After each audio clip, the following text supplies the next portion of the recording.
Centenas de manifestantes saíram às ruas em várias cidades de Portugal para exigir habitação mais acessível, afirmando que sentem cada vez mais sufocados pelo aumento das rendas e pelos preços exorbitantes das casas. Os manifestantes estão contra o governo de Luís Montenegro, a quem acusam de não fazer o suficiente para controlar os preços e criar habitação a preços acessíveis. Os manifestantes apontam também para as empresas de aluguer de alojamento de curta duração como parcialmente responsáveis pelo aumento dos custos da habitação.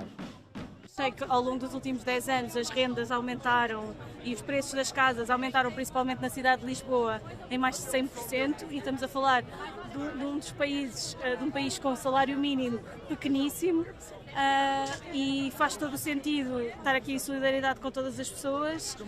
Em toda a Europa, as populações têm enfrentado dificuldades devido ao aumento do custo de vida e a habitação é uma das principais preocupações. Lisboa é uma das cidades europeias mais afetadas no que diz respeito à habitação, com os preços a dispararem nos últimos anos. A cidade tornou-se um polo de atração para estrangeiros dos Estados Unidos e de outras partes da Europa que procuram um clima mais quente, um estilo de vida descontraído e habitação a preços acessíveis. Cuba ficou mais uma vez mergulhada na escuridão. No sábado, a ilha sofreu o 7º apagão total em um ano e meio. Mais de 10 milhões de pessoas ficaram sem energia numa questão de minutos. Tudo começou com uma avaria numa central elétrica em Camagüey. Uma falha que se espalhou como efeito dominó por toda a rede, até que o país inteiro ficou às escuras. Em El Salvador, milhares de pessoas manifestaram-se em apoio a Cuba. ¿Por qué no dejar que el pueblo decida quién lo va a gobernar y no que sea un gobierno extranjero, como lo ha venido haciendo tanto tiempo Estados Unidos? Estados Unidos se creen los dueños de los países.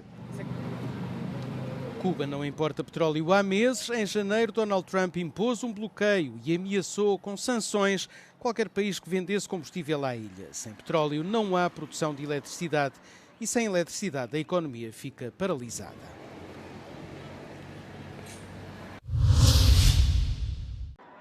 Um palco no centro de Seul por um momento muito aguardado pelos fãs, o regresso dos BTS.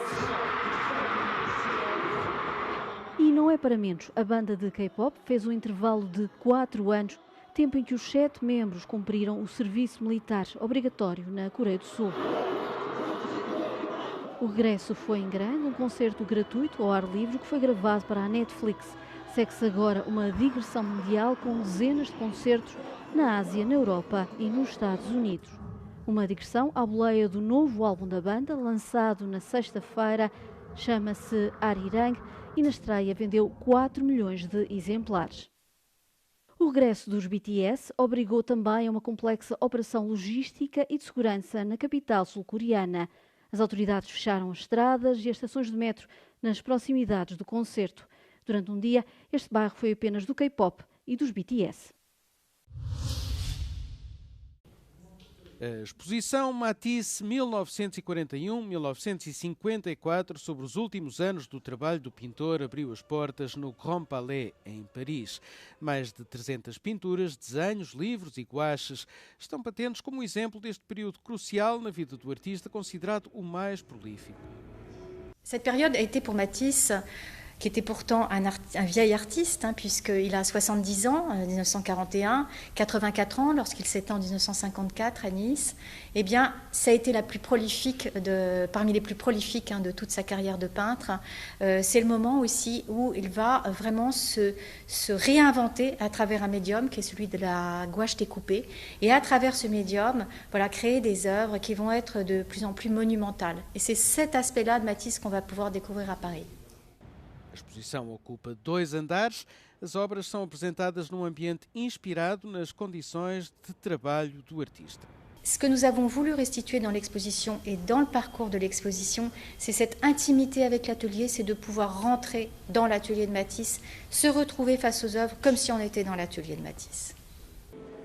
A exposição reúne obras famosas do pintor e outras menos conhecidas. Está patente no Grand Palais em Paris até ao dia 6 de julho.